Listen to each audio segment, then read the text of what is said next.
बिस्मिल्लाहिर्रहमानिर्रहीम। अस्सलाम वालेकुम। प्रोग्राम स्पोर्ट्स बॉक्स सां नुमाया तव्हांजो मेज़बान जमशेद अहमद। नाज़रीन, अॼु जे प्रोग्राम में पाण ओवरऑल रिव्यू कंदासीं पाकिस्तान ऐं ऑस्ट्रेलिया जी हिन तारीख़ी सीरीज़ जे हवाले सां, जिते टेस्ट सीरीज़ में पाकिस्तान खे शिकस्त थी।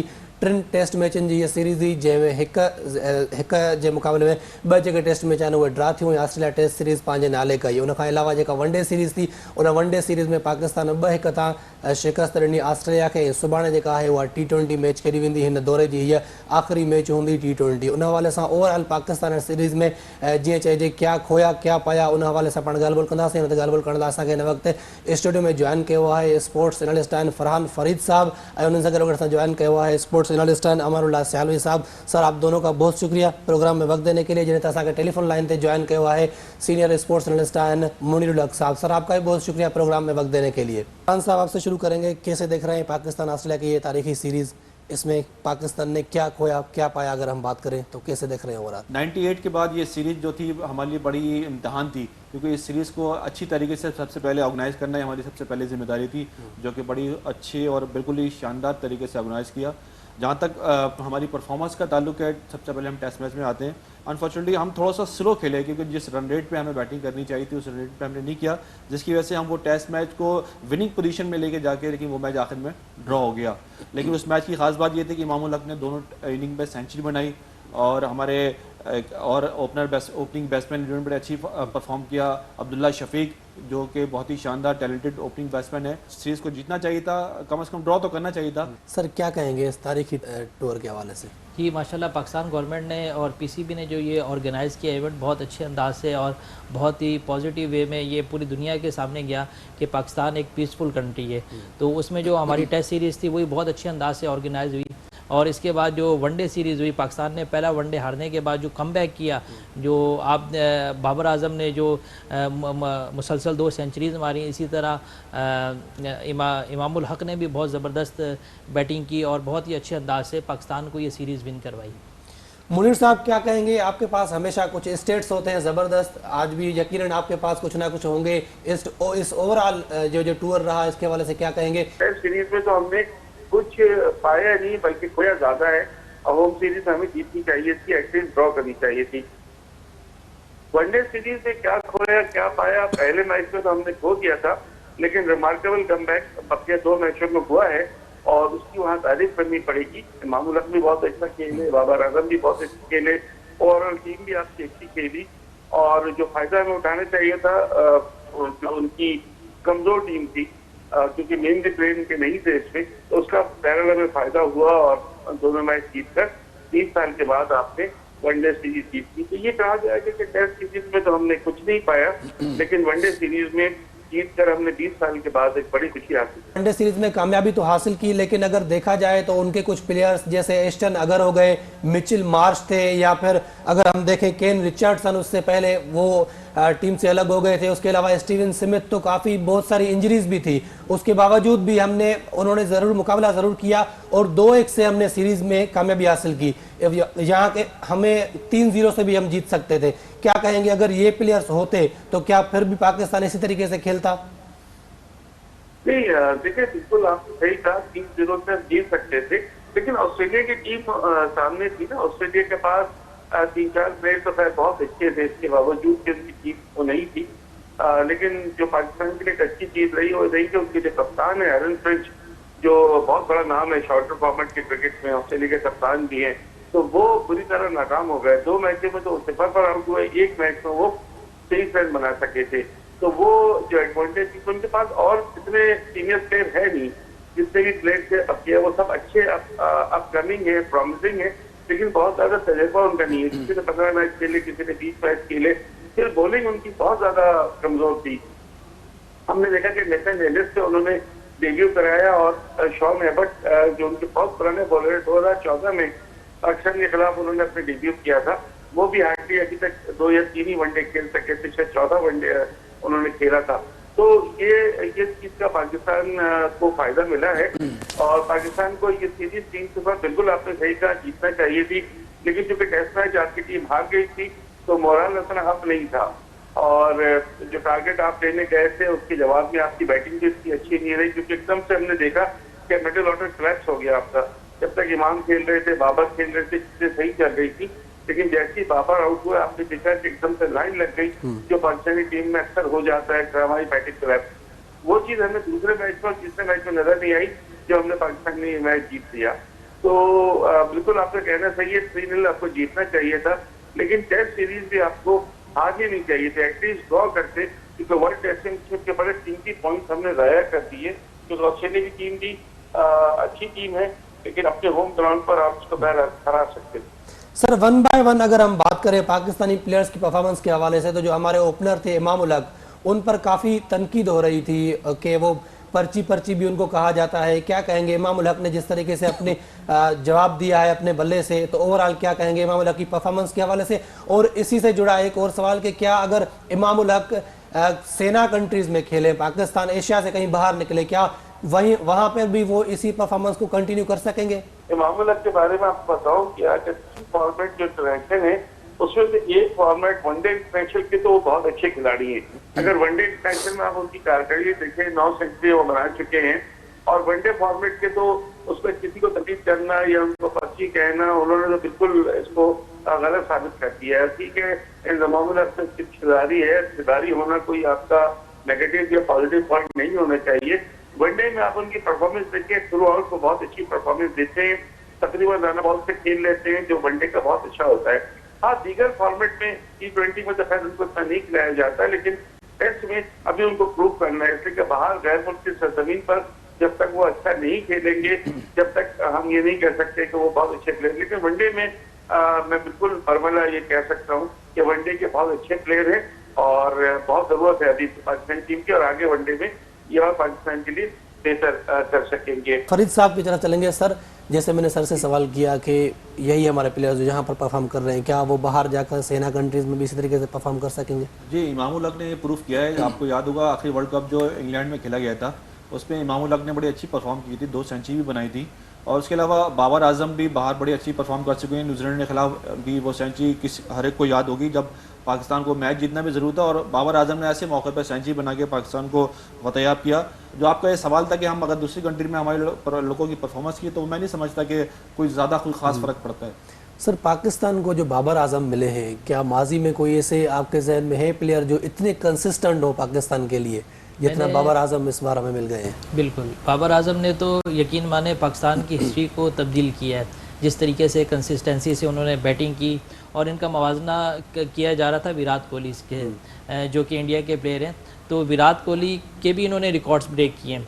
तो बाबर आजम के बाद हमें नज़र आ रहा है अब्दुल्ला शफीक हैं, वो भी टेक्निकली बड़े अच्छे बैट्समैन हैं। तो मुझे लगता है कि बाबर आजम, अब्दुल्ला शफीक और इमाम उल हक की बात हो रही थी। इमाम उल हक टेक्निकली बहुत साउंड बैट्समैन है। अगर उनका मवाजना किया जाए फ़खर जमान से, तो उनकी टेक्निक फ़खर जमान से बहुत बेहतर है। फ़खर जमान को एज ए हिटर उनसे बेहतर कहा जा सकता है, मगर स्ट्राइक रेट में कहीं पे भी आप फ़खर जमान से पीछे नज़र नहीं आते। आप उनका ये अभी वनडे सीरीज़ देख लें, इसी तरह T20 में थोड़ा सा वो वीक हुए हैं पिछले 1-8 साल में, मगर वनडे में जो उनकी परफॉर्मेंस आउटस्टैंडिंग है। मुनीर साहब, बात कर रहे हैं हम बाबर आजम के हवाले से। बाबर आजम नो डाउट बहुत ज़बरदस्त प्लेयर हैं, और जिस तरीके से उनके रिकॉर्ड हैं, जिस तरीके से वो परफॉर्म कर रहे हैं, और इतनी सेंचुरीज वो तकरीबन पहुंचने वाले हैं, 16 सेंचुरीज उनके पास है, और उससे ज़्यादा अगर किसी के पास है पाकिस्तान में तो वो सईद अनवर है। जल्दी वो उनका रिकॉर्ड ब्रेक करेंगे। तो सर, क्या कहेंगे बाबर आजम की बैटिंग पे तो कोई शक नहीं है, लेकिन उनकी कप्तानी के हवाले से क्या कहेंगे? उनकी कप्तानी में आप देखते हैं फ्यूचर है उनकी कप्तानी का कुछ? देखिए, आपने बिल्कुल सही कहा कि अगर एज ए बैटर बात करें तो उनसे अच्छा तो खैर इस वक्त कोई भी पाकिस्तान में नहीं है, और दुनिया के बेहतरीन है। जिस तरह वो रिकॉर्ड बनाते जा रहे हैं, तेज तरीन सबसे ज्यादा 16 सेंचुरियां उनकी हुई है, तेज तरीन 4000 रन सेकंड फास्टेस्ट, फिर सबसे कम इनिंग्स खेलकर सबसे ज्यादा सेंचुरियां। तो रिकॉर्ड तो उनके तीनों फॉर्मेट में आपको नजर आएंगे, और अभी तो बहुत रिकॉर्ड उन्होंने बनाने हैं। एज ए कैप्टन अभी यार जज करना पड़ेगा इनको, बिकॉज के जो मिसबाउल हक वाली अप्रोच थी ना, डिफेंसिव अप्रोच, वो मुझे काफी हद तक अभी भी नजर आती है बाबर आजम में। उस अप्रोच से निकलना होगा। अगर उस अप्रोच से नहीं निकलेंगे टेस्ट सीरीज में, तो मुझे वो अप्रोच बहुत ज्यादा नजर आएगी। टेस्ट सीरीज में तो यही लग रहा था कि हम ड्रॉ के लिए खेल रहे हैं, हम डर रहे हैं, हम पप हैं। तो ये चीज बाबर आजम को सही करनी पड़ेगी। ये चीज रिजवान में मुझे ज्यादा अच्छी नजर आती है एज कम्पेयर टू बाबर। लेकिन बाबर बहुत बड़े प्लेयर हैं, कप्तान भी बहुत अच्छे हैं, और उनको अगर एतमाद करके उनको कप्तान बनाया गया है तो अभी उनको पूरा मौका दें, खिलाते रहें, एज ए कैप्टन उनको चलाते रहें, लेकिन साथ साथ उनके जहन में ये डालना होगा कि बाबर आपको वो जो फियर ऑफ फेलियर होता है ना, कि जो हार का खौफ होता है, वो जहन से निकालना पड़ेगा, फाइटिंग के साथ जाना पड़ेगा, फ्रेंड से लीड करना पड़ेगा और शिकस्त के खौफ से हटकर ये चीज अगर बाबर में डेवलप हो जाती है तो मेरे ख्याल है जैसे अच्छे वो बैट्समैन बैटर हैं उससे कहीं ज्यादा अच्छे वो फिर वो कप्तान भी साबित हो सकते हैं। पाकिस्तान अगर कोई प्लेइंग 11 सिलेक्ट करता है, उसमें कुछ ऐसे प्लेयर होते हैं जो जिनकी बैटिंग ही नहीं आती और दूसरे मैच में वो बाहर भी हो जाते हैं, जैसे सऊद शकील हैं, उनको पहले मैच में खिलाया गया, उनकी बैटिंग नहीं आई, फिर दूसरे मैच में उनको बारी नहीं मिली और तीसरे मैच में फिर वो बाहर हो गए। तो इस तरीके के जो सिलसिले होते हैं, इनके हवाले से क्या कहेंगे?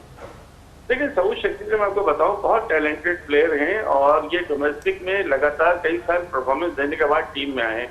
तो ये इस तरह के खिलाड़ी होते हैं ना जो डोमेस्टिक में परफॉर्मेंस दे के आते हैं, उनमें बड़ी सलाहियतें होती हैं। थोड़ा सा उनके साथ ज्यादती हो गई तीसरे वनडे इंटरनेशनल में, लेकिन मुझे ये लगता है कि चूंकि 350 सवा 300 रन बन रहे थे तो शायद कहीं इनके दिमाग में बाबर के ये होगा कि कहीं ऐसा ना हो कि आखिर में हमें कम गेंदों पर ज्यादा रन बनाने की जरूरत पड़ जाए रन चेज करने के लिए। तो उसको देखते हुए शायद उन्होंने ये अपना फैसला लिया था, जो कि बाद में जरूरत नहीं पड़ी। तो मुझे एक यही वजह लगती है और कोई ऐसी वजह नहीं लगती है उनको हटाने की। पावर हिटर उससे इसलिए लिया था कि शुरू चूंकि ये हल्के खेलते हैं, स्लो खेलते हैं, स्ट्राइक रेट एवरेज जो है वो आस्किंग रेट जो बढ़ जाता है, तो उसकी वजह से शायद उसको देखते हुए लिया होगा कि बड़ा स्कोर हमें मिलता है और हमें आखिर में तेज खेलना होता है, शायद आसिफ अली व नैया पार लगा दे। एक मेरे ख्याल ये ऑब्जेक्शन था, अदरवाइज तो मुझे और कोई वजह समझ में नहीं आती इस रिप्लेसमेंट। बहुत शुक्रिया मुनीरुल हक साहब प्रोग्राम में वक्त देने के लिए। सर क्या कहेंगे सऊद शकील के हवाले से? मैच अगर बारी नहीं आती या तो फिर आपको अपने टीम के ऊपर इतना कॉन्फिडेंस नहीं है, जो आप 11 सेलेक्ट करते हैं इतना कॉन्फिडेंट आप नहीं है कि दूसरे मैच में आपको उसको बाहर बिठाना पड़ता है? जी, यहाँ पर एक चीज़ ये भी नजर आती है कि किस प्लेयर को किस फॉर्मेट में और किस जगह किस सूरत हाल में खिलाना है। तो सऊद शकील की जगह बन रही थी टेस्ट मैच में, उस वक्त बड़ा अच्छा चांस था उनके पास, लेकिन इफ्तिखार को खिला दिया। इफ्तिखार अहमद जो है वो एग्रेसिव प्लेयर हैं और ऑफ ब्रेक बॉलर हैं, उनको इसलिए खिला दिया कि ऑस्ट्रेलिया के पास उस्मान ख्वाजा और वार्नर और इनके बाद हार्ट जो है वो 3-4 लेफ्ट आर्म थे, लेकिन वो आपके पास इतने क्वालिटी स्पिनर नहीं है। इफ्तिखार अहमद को आप खिलाया। सऊद शकील आपके जो मेन स्पिनर्स थे उन्होंने ही कुछ नहीं किया, तो इफ्तिखार क्या करते हैं उस जी पिच पे? बिल्कुल। तो आपने पिचेज ऐसी तैयार की, पिचेस ऐसी थी कि सऊद शकील के लिए आइडियल पिच थी, वो अपना परफॉर्म कर सकते थे, वहाँ पर बॉलिंग में भी अपना दे सकते थे। तो और इफ्तिखार को यहाँ पर खिलाया। मैं समझ रहा था कि शादाब खान अगर फिट थे, मुझे नहीं पता उनकी फिटनेस का क्या है। नहीं वो फिट नहीं थे, फिट होते तो वनडे खेलते जी जरूर। बिल्कुल, बड़ा अच्छा परफॉर्म कर रहे थे। शान मसूद थे जो बड़ा अच्छा परफॉर्म कर रहे थे पीएसएल में, बड़ा अच्छा आइडियल उनकी कैरियर बेस्ट फॉर्म चली थी, तो उनका भी चांस था। और इमाद वसीम तो मेरे ख्याल से शायद फिट नहीं थे, इस वजह से वो नहीं हुआ। लेकिन यहाँ पर जो जाहिद को खिलाया अच्छा, मैं अच्छा जस्टिस शो किया कि शाहनवाज दानी और मोहम्मद जाहिद महमूद दो अच्छे खिलाड़ी हैं जो सिंध के हैं, इनके साथ ज्यादती हो रही थी, तो यहाँ पर एक इजाला किया गया तो उनको खिलाया। शाहनवाज दानी के साथ अभी भी ज्यादती हुई कि शाहनवाज दानी बड़े अच्छे उभरते हुए बॉलर थे और हसन अली को मुसलसल चांस देने, हालांकि टेस्ट मैच में आपको अग्रेशन वाला बॉलर चाहिए। अभी भी मैं समझता हूँ टेस्ट मैच में पाकिस्तान को हसन अली या फ़हीम अशरफ के बजाय अगर कोई ऐसा बॉलर खिलाया जाए तो पूरा बॉलर हो, ऑलराउंडर की जरूरत नहीं है। जैसे हमने नसीब शाह को खिलाया, उनकी पेस भी नजर आई, स्विंग भी नजर आई, वो एज ए बॉलर नजर आए। तो शाहनवाज दानी मुझे लगता है कि आने वाले दौर में पाकिस्तान के लिए एक प्रॉपर बॉलर साबित होगा और पाकिस्तान की आने वाली जो पाकिस्तान की टीम है उसमें मुस्तकिल मेंबर होगा और परफॉर्म करके दिखाएगा। सर हम मजीद भी बात करेंगे पाकिस्तान ऑस्ट्रेलिया के हवाले से, लेकिन यहाँ पे ब्रेक लेंगे। नाज़रीन वक्त जो है शॉर्ट कमर्शियल ब्रेक जो मिलाऊँ था ब्रेक कहाँ पर।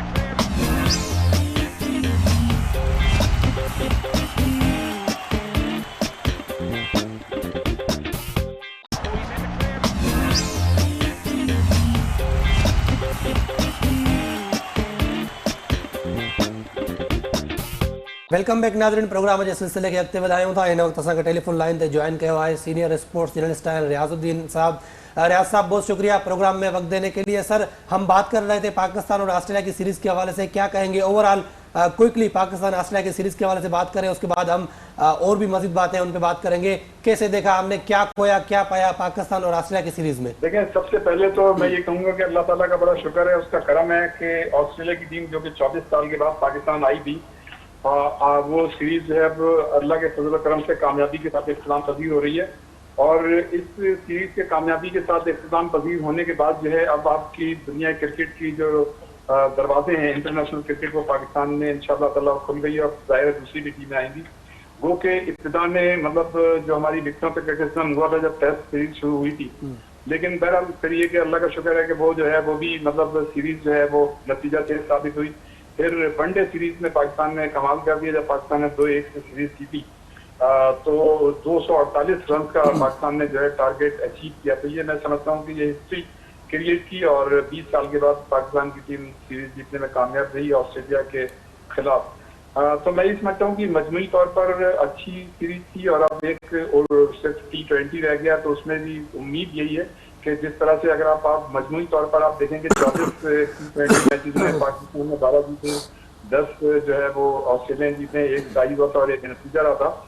इसी तरह से ये पहला जो है T20 होगा पाकिस्तान या ऑस्ट्रेलिया के दरमियान। इससे कब जो है T20 जो सीरीज है वो दुबई में हमारी होती रही है, जो कि मतलब है कि हमने पहले कराई थी, पाकिस्तान में नहीं हो सकी थी। तो वो 9 मैचेस हुए थे, 5 पाकिस्तान ने और 3 ऑस्ट्रेलियन जीते। तो अगर कंपैरिजन करें पूरा दोनों टीमों के दरमियान तो T20 में हमारी टीम को एज हासिल है, हमारी टीम की परफॉर्मेंस जो है ज्यादा बेहतर है। और लेकिन अगर आप स्कोर के हवाले से बात करेंगे, जो गुज़श्ता यूएई में जो सीरीज होती रही ऑस्ट्रेलिया के साथ, तो पाकिस्तान ने उसमें जो मैक्सिमम स्कोर था वो लगभग 176 रन थे और कम से कम स्कोर जो था वो 74 रन था। तो ये भी रहा है। और जमशेद, जिस तरह के हम हमेशा बात करते हैं कि पाकिस्तान की टीम की परफॉर्मेंस में जो है कंसिस्टेंसी नहीं है, अनप्रेडिक्टेबल है, कभी तो हम अर्श पे होते हैं और फिर जो है फर्श पे होते हैं। तो मैं समझता हूँ कि अब जो ये T20 मैच होगा वो क्या हमें एज हासिल है, लेकिन हमें मेंटल टफनेस लेवल को अपने बेहतर रखना होगा। साथ साथ जो है हमें मतलब नर्व्स को अपने, असल में बात यही होती है कि जो सिचुएशन होती है अगर उसके हिसाब से हम अपनी चीजों को मैच करने में कामयाब रहें तो यकीनन जो है कामयाबी हासिल होती है। बाकी ये कि हमारे जो अगर बैट्समैनों को देखें या बॉलर्स को देखें तो उन्होंने जो हमारे इमामुल्लाह हैं, बाबर हैं, फखर हैं, बेहतरीन उन्होंने परफॉर्मेंस का मुजाहरा किया। रिजवान अलबत्ता नहीं चल सके और शाहीन शाह अफरीदी हो गए, हारिस हो गए। और सबसे अच्छी बात यह रही कि जाहिद महमूद को वो कि उन्होंने टेस्ट में मैच मौका देना चाहिए था, लेकिन उन्होंने उसको वनडे में दिया। बहरहाल उन्होंने 4 विकेटें दी, तो ये एक अच्छी बात है।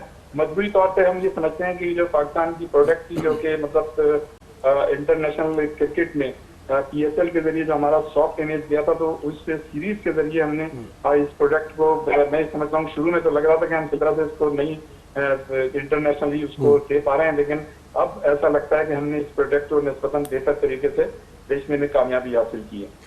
हमारे साथ स्टूडियो में फरहान फरीद साहब भी मौजूद हैं और अमानुल्लाह सियालवी साहब।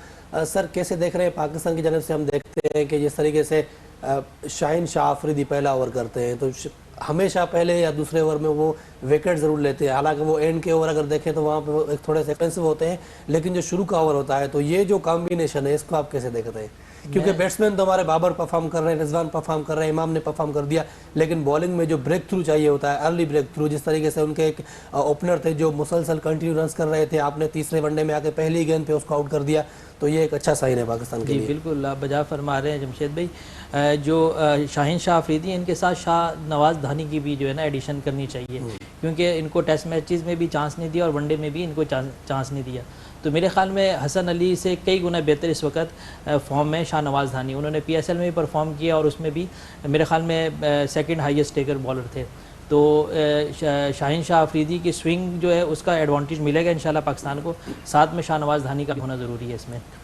सर, क्या कहेंगे अगर थोड़ी सी मुल्क की सियासी हालात पे हम बात कर लें, जिस तरीके से आजकल माहौल है, तो अगर ये हुकूमत चली जाती है जैसे तकरीबन जा चुकी है, तो क्या रमीज़ राजा ही रहेंगे? और ओवरऑल क्या कहेंगे रमीज़ राजा के टेन्योर के हवाले से, कितना अच्छा रहा पाकिस्तान के लिए? जी, रमीज़ राजा जैसे ही आए थे तो पाकिस्तान ने T20 वर्ल्ड कप का बिल्कुल ही नहिस पे था और उन्होंने बड़ी अच्छी तरीके से मेंटली तौर पर प्लेयर को जो है वो ब्रीफ किया और उनका जो कहना था वो परफॉर्म भी नज़र आया। हमने परफॉर्म किया। और आपने शाहीन शाह अफरीदी की बात की, तो शाहीन शाह अफरीदी ने वो 2 बॉलें आपको याद होंगी जिसमें रोहित शर्मा को और राहुल को आउट किया था। वही 2 बॉलें थी इंडिया को पूरे टूर्नामेंट में डाउन कर गई थी। तो वो हमेशा पहले ओवर में या दूसरे ओवर में एक ऐसी बॉल उनकी होती है जो सिंगिंग यॉर्कर होती है, जो बैट्समैन के लिए बहुत मुश्किल होती है। रमीज़ राजा उम्मीद करता हूँ कि सियासी हालात जैसे भी रहे, हुकूमत किसी की भी रहे, स्पोर्ट्स के लिहाज से जो है स्पोर्ट्समैन को एक अलग ही उसमें रखना चाहिए, सियासत में नहीं आना चाहिए। रमीज़ राजा को जब तक गवर्नमेंट ये थी सपोर्ट किया, तो आगे भी जो गवर्नमेंट आएगी तो उनको क्रिकेट के हवाले से या किसी भी गेम के हवाले से इस चीज़ पे नई नुक्ताचीनी करनी चाहिए। क्योंकि इससे पहले जो हमारे थे प्रेसिडेंट इमरान खान को लेके आए थे, तो वो काफ़ी अर्से तक चले थे चेयरमैन साहब। तो अब रमीज राजा अच्छा काम कर रहे हैं, अगर इनका काम खराब होता है या कोई ऐसे मिसमैनेज होती है तो कोई भी गवर्नमेंट हो वो उनकी पकड़ कर सकती है, लेकिन इस हालात के अंदर मैं नहीं समझता कि रमीज राजा को कोई छेड़ेगा। सर रियाज साहब से पूछते हैं वो कितना मुतमईन है रमीज राजा के काम के हवाले से। रियाज साहब क्या कहेंगे, रमीज राजा का जो टेन्योर रहा आप कितना इनसे मुतमईन है, और उसके अलावा अगर गवर्नमेंट चेंज होती है या कुछ भी होता है जो भी सूरत हाल, तो क्या रमीज राजा को रहना चाहिए या वो चेंज हो जाएंगे? हाँ देखिए, सबसे पहले तो हम ये दुआ करेंगे कि जो भी सियासी हालात हैं वो हमारे मुल्क के लिए जो है वो बेहतर साबित हों, जो भी चेंजेस हैं या जो भी मतलब तरीकाकार हो। तो सबसे पहली बात ये कि जो हमारे मुल्क के लिए बेहतर हो वही होना चाहिए। रह गई बात रमीज राजा की, तो मैं ये समझता हूँ कि उन्होंने कम अरसे में मतलब निस्बतन बेहतर काम किया है।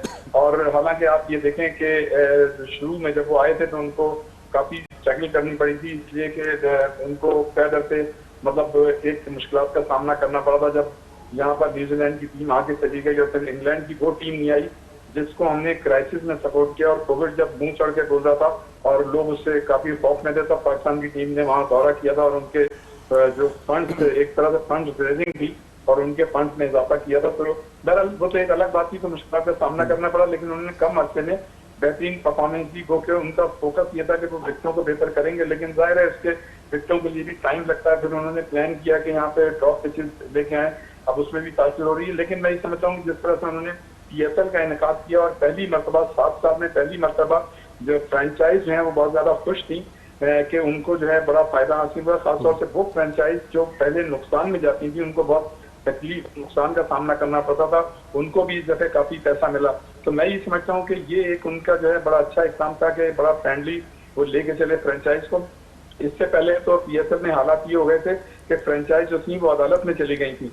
तो मैं ये समझता हूँ कि वो काम करना चाह रहे थे। रह गई बात के देखें यहाँ तो मतलब हमेशा से हमने ये देखा कि जो भी मतलब गवर्नमेंट होती है वो अपना जाहिर है बंदा चेयरमैन बनती है। इसी तरह से दूसरी खेलों की फेडरेशनों में भी यही होता है कि प्रेसिडेंट सेक्रेटरी वही आते हैं। लेकिन मैं ये समझता हूँ कि हमें जो है उस पुराने निज़ाम की तरफ आना चाहिए कि एसोसिएशन जो हैं वो जो है मतलब PCB का चेयरमैन मुकर्रर करें, ताकि जब इस तरह के हालात होते हैं सियासी जिसमें तगय्युरात होते हैं और मतलब चेंजेस आती हैं, तो उसमें कम से कम चेयरमैन या फेडरेशन के जो लोग हैं वो चेंज ना और वो अपना काम जो है स्मूथली करते रहें। तो मैं ये समझता हूँ कि मजमूई तौर पर तो उनकी परफॉर्मेंस अच्छी रही है। लेकिन जो आपने कहा कि गवर्नमेंट चेंज होती है तो क्या करना चाहिए, तो गवर्नमेंट जब चेंज होती है तो यहाँ तो माहौल यही है कि वो जाहिर है अपने लोग लेके आते हैं, चाहे वो स्टेप डाउन कर लें या ना हटे, बहरहाल वो तो नया आता है। तो इसका मतलब चांसेस यही है कि अगर कुछ ना कुछ हुआ तो फिर रमीज राजा जा भी सकते हैं। सर क्या कहेंगे, जैसे एक चीज़ हमें नजर आई इस सीरीज में, हमने देखा कि 92 का वर्ल्ड कप उठाकर हम लाहौर कज़ाफ़ी स्टेडियम में लेकर आए और हमने उनको सेलिब्रेट किया। तो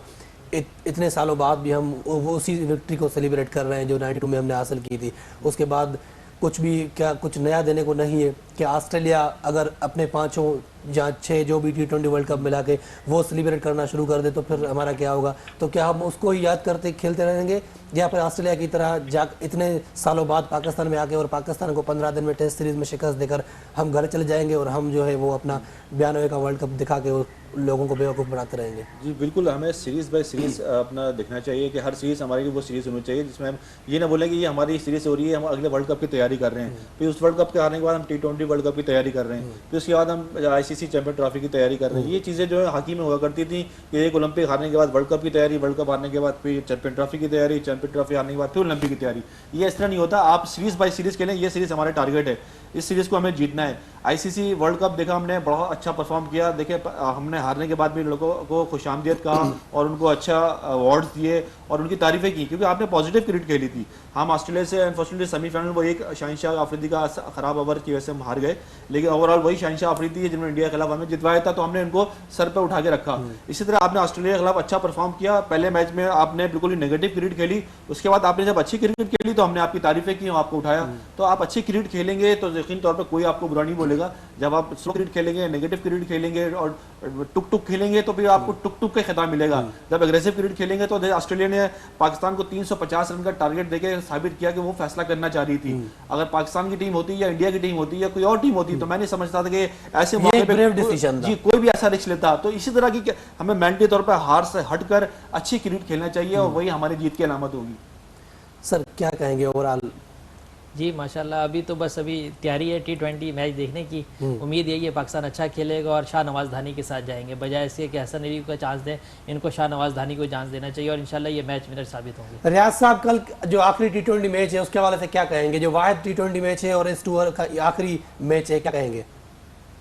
देखिए, पाकिस्तान और ऑस्ट्रेलिया की तारीख में पाकिस्तान की सरजमीन पे पाकिस्तान और ऑस्ट्रेलिया के पहला मैच है, लेकिन मैं ये समझता हूँ कि वैसे तो हमारी पाकिस्तान क्रिकेट टीम की परफॉर्मेंस जो है कभी भी उसमें कंसिस्टेंसी नहीं रही, अनप्रेडिक्टेबल है। जैसा मैंने पहले कहा कि हम अगर बहुत अच्छी कामयाबी हासिल करते हैं तो हम ओवर कॉन्फिडेंस का शिकार हो जाते हैं, और जब हम पे प्रेशर पड़ता है तो हमारी चीजें जो हैं वो बिखर जाती हैं, हम खजा और सीधा पत्तों की तरह बिखर जाते हैं। तो मैं ये समझता हूँ कि हमारी टीम में मेंटल टफनेस लेवल की कमी है और किसी अच्छे साइकियाट्रिस्ट से इनकी हर वक्त काउंसलिंग होनी चाहिए, इसलिए कि देखें नफ्स का खेल होता है। अगर आप मुश्किल सूरत हाल में आपके नफ्स को काबू में रखेंगे तो आप जीत सकते हैं। इसलिए कि हमारे खिलाड़ी भी 50, 60, 70 मैचेस खेल चुके हैं, कमोबेश के जितने भी प्लेयर हैं, तो इनके लिए ऐसा कोई कोचिंग की या उसकी जरूरत नहीं होती। इनको तो खुद ये देखना चाहिए कि बोर्ड स्कोर बोर्ड उनके सामने होता है, सिचुएशन उनके सामने होती है, कंडीशन उनके सामने होती है, बॉलर या बैट्समैन उनके सामने होता है। उन्हें पता होना चाहिए कि उसमें क्या क्या खामियां हैं, उसकी क्या क्या खूबियां हैं,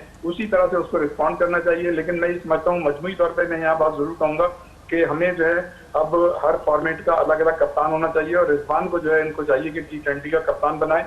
बाकी ये कि जब परफॉर्मेंस की बात है तो आपने देखा कि इमामुल हक और बाबर आजम फकर ने बेहतरीन परफॉर्मेंस का मुजाहरा किया। इमामुल हक ने गलबन 271 रन बनाए 135 की औसत से, जबकि बाबर ने 246 रन बनाए 123 की औसत से, फकर ने 102 रन बनाए। इसी तरह शाहीन शाह आफरीदी आप देखें, उनकी परफॉर्मेंस अच्छी थी, हारिस की और वसीम की परफॉर्मेंस अच्छी। फिर जो साहिद महमूद के मुतालिक हम जब बात करते थे, उनको बड़ा देर में इन्होंने चांस दिया, इनको टेस्ट में चांस देना चाहिए था, लेकिन मैं ये समझता हूँ कि उन्होंने अपनी परफॉर्मेंस को जस्टिफाई किया। और हारिस के लिए हम ये कह सकते हैं कि वो कम वक्त में मतलब 18 मिनट से लेके पहले नंबर पे हैं। अगर बैटिंग की हम बात करें तो बाबर आजम ने कमाल कर दिया, वो मतलब ये कि 16वीं सेंचुरी उन्होंने स्कोर की ODI में और 184वीं इनिंग्स में, और इस तरह अब वो पाकिस्तानी बैटर्स में जो है नंबर 1 है। जमशेद, इसी तरह यूसुफ जो है उन्होंने 15 सेंचुरीज बनाई है दूसरे नंबर पे, हफीज ने 11, वो तीसरे नंबर पे, एजाज ने 10 बनाई है, वो चौथे नंबर पे, इंतमामुल हक ने 9 बनाई है गालबन, तो वो 5वें नंबर पे है। तो मैं ये समझता हूँ कि ये सारी जो परफॉर्मेंस को अगर आप देखें हमारे बॉलर्स की, बैटर्स की, तो मैं ये समझता हूँ कि अब जो T20 ओवरऑल ये पाकिस्तान के लिए एक अच्छी साइन है, ओवरऑल पाकिस्तान के लिए अच्छी साइन है। बहुत शुक्रिया रियाज साहब प्रोग्राम में वक्त देने के लिए। सर आखिर में क्विकली थोड़ा सा आप, क्योंकि आप क्रिकेट से रिलेटेड है, आप डायरेक्टर हैं क्रिकेट राइजिंग स्टार के भी, तो ओवरऑल आप अपने प्लान्स के बारे में कुछ बताइए, अपनी तंजीम के बारे में। जी, क्रिकेट राइजिंग स्टार बेसिकली एक नॉन प्रॉफिट ऑर्गेनाइजेशन है जिसमें हम बच्चों को चांस देते हैं। इसमें बहुत टैलेंटेड बच्चे मौजूद हैं जो कि अभी रीजनल क्रिकेट में अंडर 13 में, अंडर 16 में उन्होंने पाकिस्तान की तरफ से नुमाइंदगी करते बहुत अच्छा परफॉर्म किया। उसमें ग़ुलाम हैदर साहब हैं, उसमें ज़रियान ख़ान है, उसमें अभी आने वाले बच्चों में फ़खर सियालवी है, अजान हैदर है, सामंत अली हक है, इसी तरह अभी एहसन खान ने बहुत अच्छा परफॉर्म किया। और भी पाकिस्तान में हमारे पास क्रिकेट राइजिंग स्टार में बहुत ही टैलेंटेड बच्चे मौजूद हैं जो कि इंशाल्लाह आने वाले वक्तों में पाकिस्तान के टीम की नुमाइंदगी करेंगे और इंशाल्लाह 70 to 80% बच्चे आपको क्रिकेट राइजिंग स्टार के ही दिखेंगे। जी और ये जो हमारी ऑर्गेनाइजेशन है, ये पेरेंट्स अपनी मदद आपके तहत चला रहे हैं, और इसमें जितने भी स्पॉन्सर्स हैं उनसे रिक्वेस्ट ये है कि इन बच्चों को मुस्तकिल तौर पे फ्री क्रिकेट देने के लिए इनको स्पॉन्सर करें ताकि इन बच्चों को ज़्यादा से ज़्यादा क्रिकेट मिले। इसमें बहुत से ऐसे बच्चे भी मौजूद हैं जो जिनके पास फंड्स नहीं है या जिनके पास जो है ना क्रिकेट बैट्स प्रॉपर तौर पे नहीं हो, मगर उनमें टैलेंट मौजूद है। तो इसमें स्पॉन्सर्स इन बच्चों की हेल्प कर सकते हैं जो वो स्पॉन्सर करेंगे वो इंशाल्लाह उनको बेस्ट वे में अल्लाह ताला उनको रिटर्न में देगा इंशाल्लाह। सर बहुत शुक्रिया, हमारे नेक ख्वाहिशात आपके साथ हैं और आपकी तंजीम के साथ हैं। बहुत शुक्रिया फरहान फरीद साहब प्रोग्राम में वक्त देने के लिए। नाज़रीन साईं असांजे प्रोग्राम में स्पोर्ट्स बॉक्स जो वक्त पंहिंजे पुॼण ते पहुचे थो, ईंदड़ प्रोग्राम ताईं ॾींदा इजाज़त। अल्लाह हाफ़िज़।